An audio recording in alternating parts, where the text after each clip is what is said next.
Ele está em cartaz com 3 espetáculos. A Casa das Mariquinhas, como ator e autor.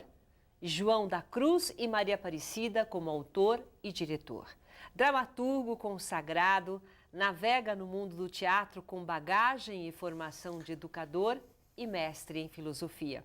Seu amor pela arte se transforma em cada trabalho, seja no palco, nos bastidores ou numa sala de aula. O Opinião Livre de hoje conversa com Hélder Mariani. Muito obrigada pela sua presença. Obrigado você, Silvia. Obrigado por essas palavras, viu? Você viu que tão você acolhedoras, navega em vários lugares. É isso mesmo. Mas você colocou de um jeito tão generoso. Muito obrigado. Viu, assim, foi o que eu senti, né, dentro do que eu recebi de informações suas, que você navega em várias vertentes, em vários lugares. Quer dizer, isso mesmo. A sua essência maior é qual? É de ator, é de dramaturgo, é de diretor, é de filósofo, é o quê? Sou Quem é o cidadão Hélder? do mundo.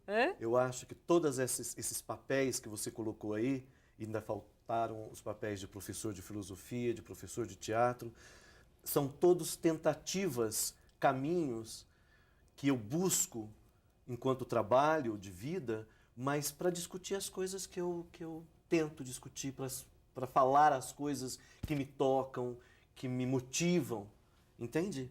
Então, acho que todas essas vertentes, por mais diferentes que elas sejam, para mim, elas são semelhantes no sentido de que estamos discutindo as mesmas coisas, estamos buscando as mesmas coisas. Estar na sala de aula ou estar no palco é falar de ser humano, é criar a possibilidade de se humanizar mais e humanizar quem está comigo. E refletir sobre si mesmo, e refletir sobre as atitudes, sobre a forma de ser, sobre o mundo em que vive. Claro. É isso. Você provoca a reflexão. A sala de aula é para ser esse lugar. E o teatro também é para ser esse lugar. O que não significa que precisa ser chato, né, Silvia? Não precisa ser chato. Não. Pode ser divertido, ou se não tem é divertido, pode pouco, ser né? ser leve. Mas tem que instigar. Tem que levar a uma reflexão que de alguma forma leve a uma transformação. Que não é simplesmente, desculpe. Você faz isso com seus alunos antes de a gente entrar no teatro? Com certeza. É Você isso que eu provoca tento. esses jovens? Eu tento instigar os meus alunos o tempo todo. Essa é a grande brincadeira. Para que eles se sintam interessados em ir atrás das coisas, né? Então a sala de aula se transforma num espaço desse olhar, que é o olhar para o outro, mas é o olhar para si mesmo. E o que é o palco? O palco é isso. É a possibilidade de você, tanto estando em cena como plateia, se olhar e olhar o outro, né? Theastai, em grego, é o contemplar, né? Então a sala de aula também tem esse lugar de contemplar o conhecimento, mas um conhecimento vivo. Porque senão, imagina, filosofia, eu vou ficar simplesmente tratando de questões históricas que são muito importantes para falar de uma época ou de outra época das tem várias esse lado correntes. básico, claro, tudo. Mas o que esse lado básico afeta a sua vida? Isso, querido. É isso que você põe? Claro. É isso que é o bacana. E o retorno vem, viu? O retorno vem. Você joga os temas. É. Porque principalmente numa época em que a tecnologia está muito forte na vida, não só dos alunos, como das pessoas que vão assistir os seus espetáculos. Sim. Né? Está presente no nosso dia a dia, um celular, é um computador. Não tem como. Então essa facilidade de você se jogar em frente a uma tela, enfim, ir lá ficar. E não ser instigado, você apenas recebe a informação.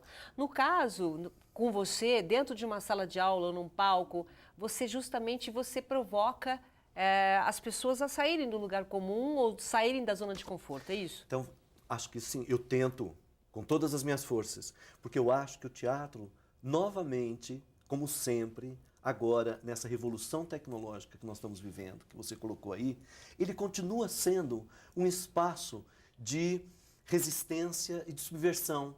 Porque quando tudo é virtual, conceitualmente, você só pode pensar o teatro como aqui e agora. O teatro é efêmero como a vida. Você viu. Se você não viu, por mais que você pode filmar, mas aí já é outra mídia, que também é bacana. O cinema, a televisão, tudo é interessante. Mas o teatro especificamente exige conceitualmente que as pessoas estejam lá. ao vivo e a cores. É um Então, comprometimento com aquilo. Você saiu da sua zona de conforto, você Isso. foi até lá, você Isso. está olho no olho. tete a tete. E na sala de aula É verdade. é a também, mesma coisa. Também. E aí, há uns anos atrás, no início do ano 2000, mais ou menos, eu estava não só no ensino médio, mas eu estava também nas graduações, em universidades de ponta, etc. Foi quando começou essa ideia mais forte das aulas não presenciais. Mas isso mexeu muito comigo. Eu acho muito complicado. Por mais que eu possa falar por um Skype, uma videoconferência, acho que resolve muitas situações, inclusive acadêmicas, Acompanhando, até de espaço, Claro, muitas vezes. mas tem um momento de encontro que precisa ser ali. Tem sempre um presencial Claro, que é importante, né? Que só ele é que vai trazer esse comprometimento com a reflexão que veio, que aconteceu, ou que vai acontecer ali na sala de aula ou no palco, entende? Olha, e é sempre lógico, trazendo a reflexão que tem que ter, né? Tem que ter um contraponto, né? Não dá para você refletir com só você é a máquina, não. Ele repete aquilo que você está colocando ali. No caso do teatro, vamos para o lado do dramaturgo. As suas peças são peças itinerantes. Eu falei aí 3 espetáculos, que são espetáculos que estão em cartaz e estarão. É isso? Sim. Quer dizer, não é aquela Sim. coisa, olha, curta temporada, veja agora, senão vai acabar. O Mãe Aparecida acabou, mas volta daqui a pouco. Estava no Teatro do Container, na Companhia Mugunzá de Teatro, que é um espaço muito bacana aqui em São Paulo, ali na Luz, que tem todo um Ai, deve ser trabalho lindo. social. E é um container moderno. A gente terminou de fazer uma nova temporada lá do Jecas, que também é um espetáculo que eu fiz a dramaturgia, trabalho com a encenação dele. Eu gosto muito do lugar da palavra, da poesia. Né? Eu gosto desse encontro da poesia escrita para ser lida, transformada em material dramatúrgico, em teatro. Tá. Eu gosto muito da música em cena. Né? Os Jecas ou a Casa da Mariquinhas, que é o primeiro que você citou, são musicais. Né? São cabarés musicais. Aliás, vamos começar com a casa da Mariquinhas. Da Mariquinhas? Ah, da Mariquinhas. Da Mariquinhas. Tá. Qual é o contexto? Vamos ver um pouquinho, Vamos lá. trechinho. Eu posso ir falando enquanto isso, Silvia? Claro, você fica à vontade. Então tá, Vai a lá. Casa da Mariquinhas é como se fosse, ela está ambientada como se fosse uma tasca portuguesa. Se você vai em Lisboa, é muito comum numa tasca, num restaurante, você ter os fadistas cantando no meio das mesas. Nessa versão aí, que foi no Teatro do Container, que agora há pouco a gente falava, olha que bonito o vidro, as ruas de fora e tudo.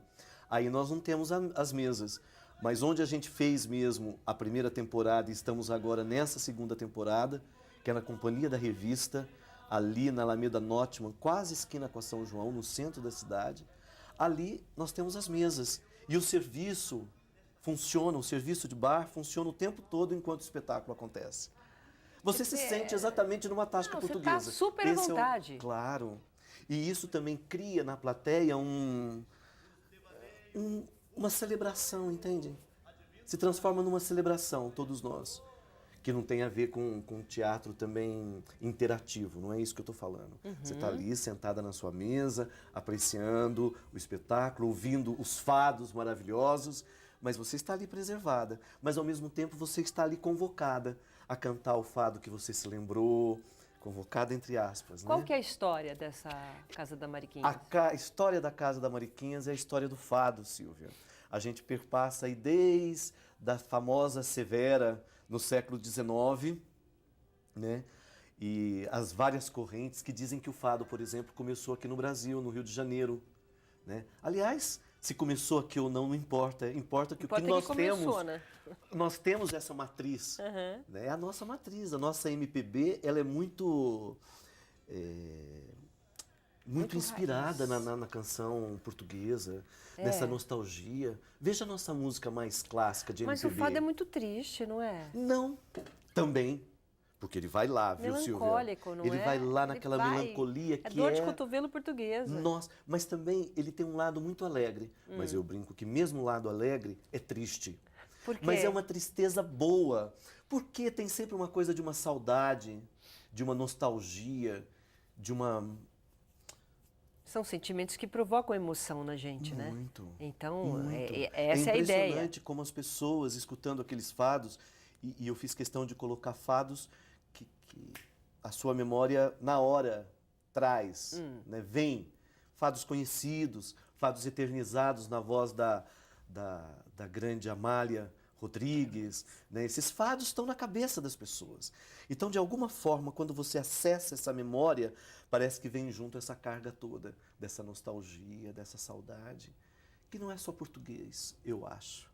Eu acho que faz parte da nossa condição humana. E o que eu falo na sala de aula, na filosofia, e o que eu busco numa casa da Mariquinhas, é falar dessa condição, dessa busca por um sentido maior, essa saudade de alguma coisa, como diz o Fernando Pessoa no livro do Desassossego, como escreve Fernando Pessoa, a saudade do que nunca houve. Ai, Saudade já é uma coisa complicada. Agora, saudade do que nunca houve... E aí já é Pois é. sofrimento, né? Não é nem saudade, porque geralmente saudade parece que a gente tem saudade de coisa boa, não é? Ou não? A gente tem Não. saudade de coisa que a gente sofreu? Mas, ó, essa nostalgia é de uma coisa boa. Sim! Ela vem com essa tristeza porque você sabe que essa coisa boa parece Já que... passou. Ah, É verdade, é verdade. E a memória, dizem que a memória, né, ela não envelhece. nunca. Então, quando você lembra de alguma coisa boa, ela vem exatamente com o mesmo cheiro, com a Você mesma presentifica forma. aquilo. E é isso que provoca essa reflexão que você falava, né? Você sabe que o meu filósofo do mestrado, e agora também do doutorado, é Rousseau. Ele tem uma carta sobre os espetáculos, a Lettre d'Alembert. E o Rousseau, ele fala muito de que pensar é muito chato, Silvia. Pensar dói. Que Dói, o que ele sim, eu gosta acho que mesmo dói. é devanear. Né? Então ele diz que eu senti antes de pensar. E nós somos assim mesmo. Primeiro a gente sente, e depois, de alguma forma, a gente tenta metabolizar esse sentimento. E muitas vezes, com uma canção, com uma peça de teatro, com a arte de uma forma geral, você nem precisa metabolizar para chegar naquele racional lógico, científico. Não precisa. A filosofia tem a estética também. Na estética você não tenta só conceituar as coisas, porque aí você está no plano do sentimento, né? A arte que toca você e que te causa prazer ou que te causa sentimentos. E quando esses sentimentos você tenta transportá-los para a palavra, para uma explicação lógica, nossa, aí vira um nó e a gente perde o encantamento. Perde o encantamento da palavra. Porque quando você está apenas no sentimento, aquilo você viaja. Quando você tenta racionalizar, aí a coisa realmente se perde, né? Ninguém quer, a gente quer viver um pouco na poesia. Claro. Eu acho que nesse mundo do fado, da Casa da Mariquinhas, você consegue, o público responde muito bem, né? Nossa, é muito bonito, é muito gostoso. E por mais que tenha essa tristeza, as pessoas saem animadas. E eu acho que é tão necessário a gente sair animado das coisas atualmente, né, Silvia? Ai, nem me fala, Nossa. nem me fala. Olha, e tem mais coisa vindo aí, nós vamos fazer um rápido intervalo comercial. Daqui a pouco eu continuo aqui no Opinião Livre. Um instante só. Até já. Legal, hein? Universidade Paulista Unip é a preferida do mercado de trabalho. 5 anos consecutivos, ranking universitário confirma. Unip é a universidade particular preferida dos que contratam em todo o Brasil. Unip, qualidade e empregabilidade realmente comprovadas. Opinião Livre está de volta, conversando com Hélder Mariani, dramaturgo, diretor, ator, filósofo, professor, educador e também foi noviço, é isso? Ou deixa de ser, não? Deixa de ser. Deixa de ser? Porque o Mas não fica na noviciado é um período probatório, né? É um período de passamento mesmo, de passagem, né? O que não Você foi mesmo para vivenciar, eu né? fui. Para fazer essa viagem interior. Eu pedi exoneração do cargo que eu tinha na Justiça do Trabalho. Eu fazia teatro aqui em São Paulo já. Eu estudava no Macunaíma, ainda na época que o Silvio Zilber estava na direção. E eu deixei tudo para viver essa experiência religiosa dentro do mosteiro. Por quê? Por causa daquilo que a gente falava agora há pouco. Por causa dessa busca, desse vazio, dessa coisa que nos instiga a uma saudade do que nunca houve. E É uma viagem, um conhecimento de si mesmo, né? Você quer... acho que sim, aquela viagem. porque o que se estuda mais ali, né, Silvia? Filosofia e teologia. Para mim, filosofia e teologia são instrumentos de autoconhecimento. Na medida que eu penso Deus, eu estou pensando o homem. Na medida, e vice-versa, né? Aliás, Sócrates, né, o pai da nossa filosofia ocidental, dizia: conhece-te a ti mesmo. O grande... Já falava, e né, esse o Delfo. caminho. Essas peças que você tem, que a gente vai mostrar agora, por exemplo, o João da Cruz. Sim. Vamos colocar primeiro o João da Cruz. Você fez o quê? É um momento seu que você foi passar para as pessoas esse estudo, essa religiosidade. Vamos mostrar um pouquinho. Fala um pouquinho de João da Cruz.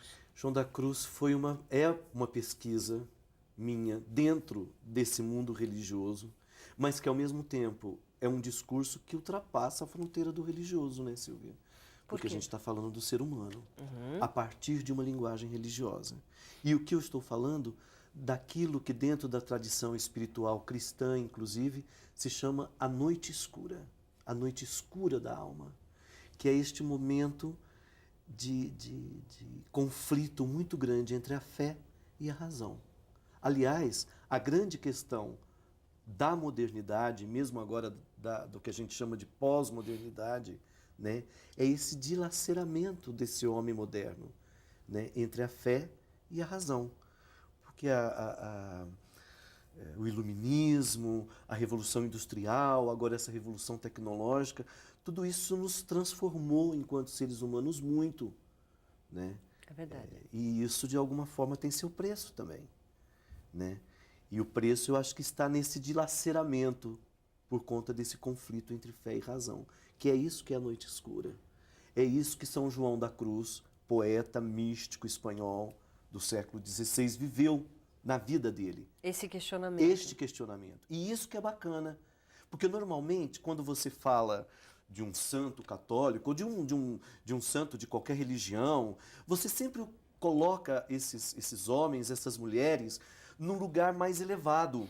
Sim. Como se eles não tivessem passado os mesmos tormentos da carne que todos nós passamos, entende? É verdade, é uma boa E aí eles reflexão viram essa. super-herói. Mas E aí- demoraram para chegar lá, né? Porque Mas- vivenciaram Isso. sofrimentos muito grandes. Isso que eu acho bacana, ver nas outras pessoas e num santo esse vivenciar essas coisas que eu também vivencio, você, todos nós aqui vivenciamos, entendeu? Mas você acha que essa evolução, essa vivência que a gente tem é para atingir esse nível? Não digo que a gente vai virar santo, mas por que isso te instiga tanto? Por que esse tema, esse estudo dos santos te instiga tanto a colocar para as pessoas, fazer essa reflexão? Porque os santos têm uma radicalidade de vida tão grande, e eu acho que em tempos de tanta moderação, é tão bom essa radicalidade. Como assim? Explica para mim.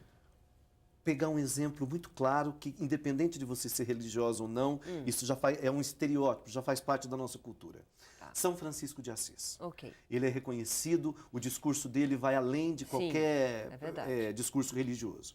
Então, ele chega a uma radicalidade dele ir na praça pública, diante do poder representado pelo bispo, diante do poder patriarcal, a família dele ali, na frente de todos os habitantes, em plena Idade Média, e fica nu.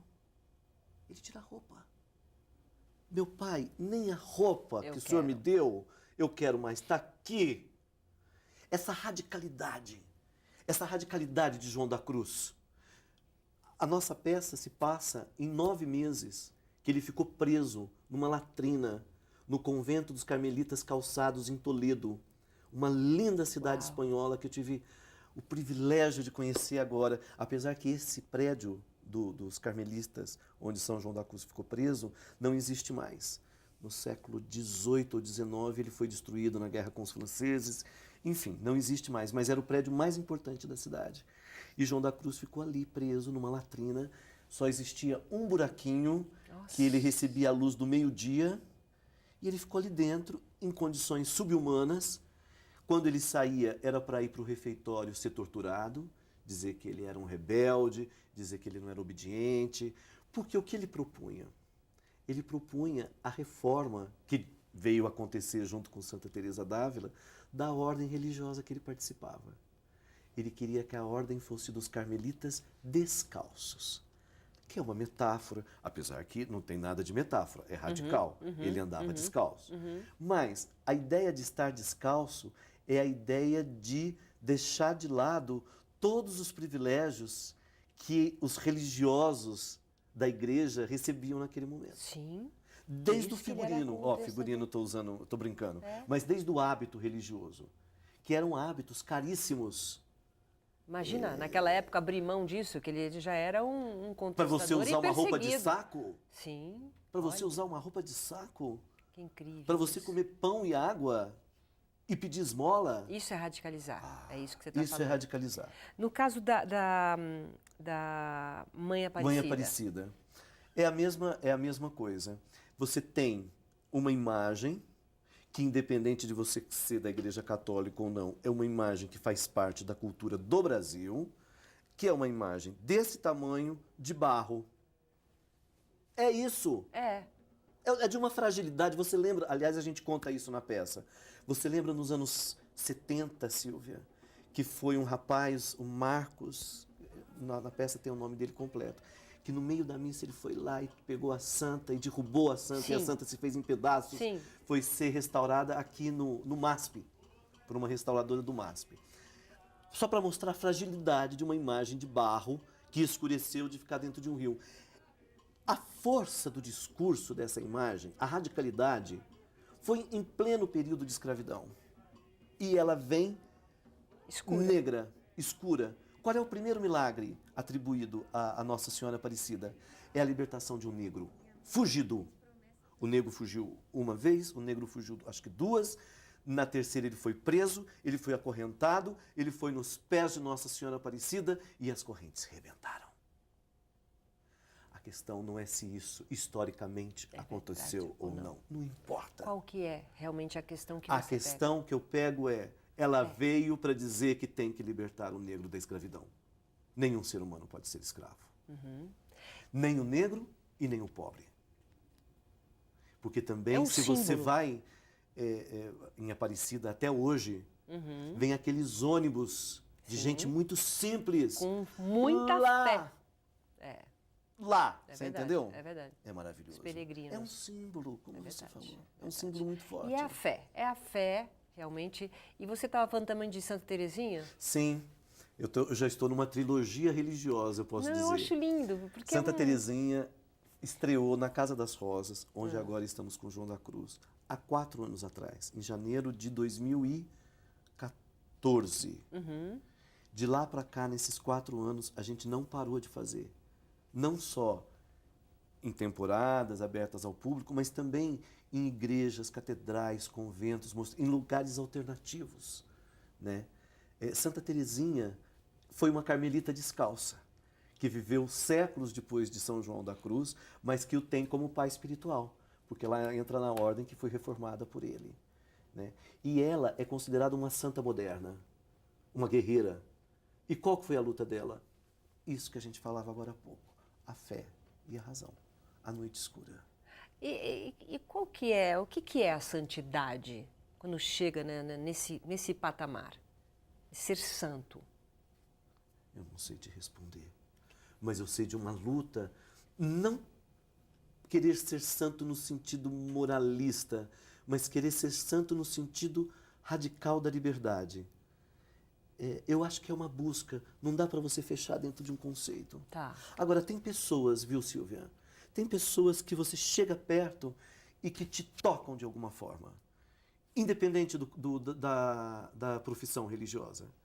Se você pensa numa mãe menininha do Cantoá, na Bahia, se você pensa no Chico Xavier, em Minas, né?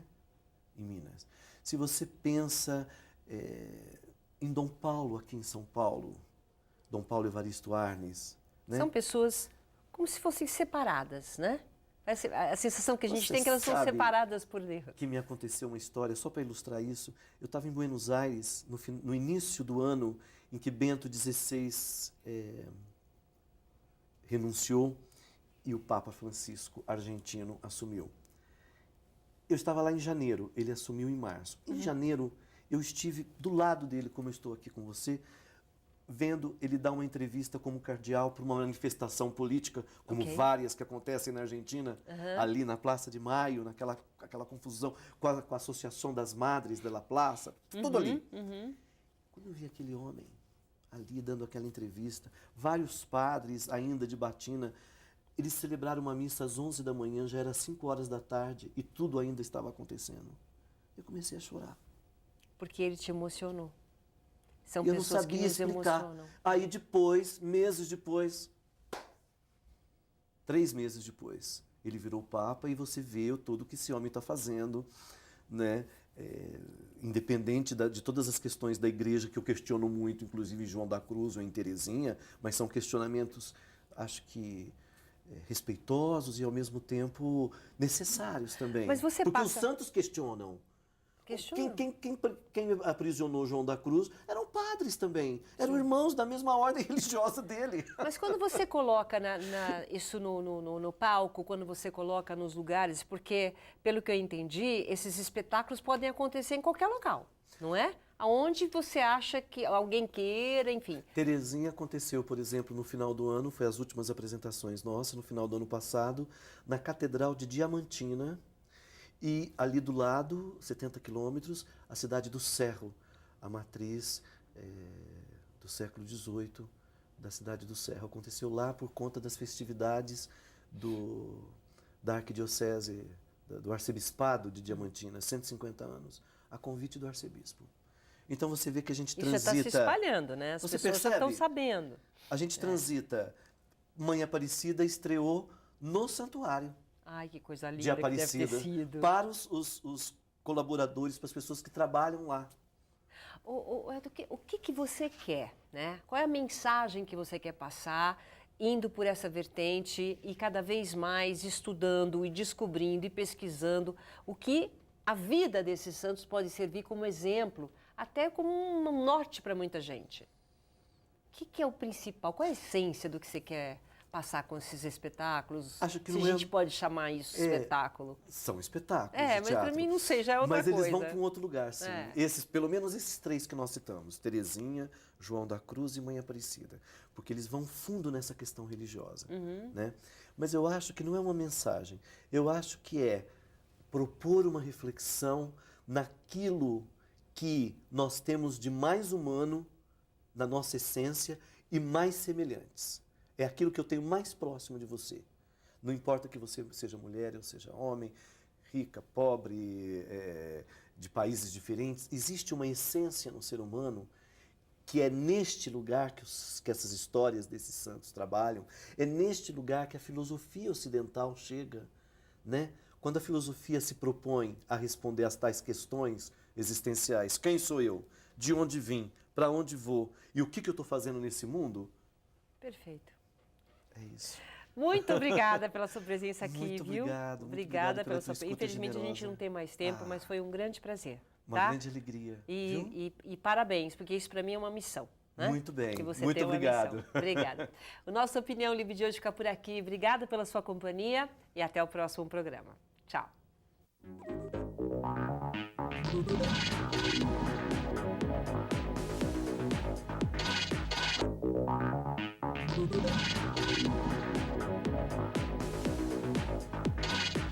Universidade Paulista Unip é a preferida do mercado de trabalho. 5 anos consecutivos, ranking universitário confirma. Unip é a universidade particular preferida dos que contratam em todo o Brasil. Unip, qualidade e empregabilidade realmente comprovadas.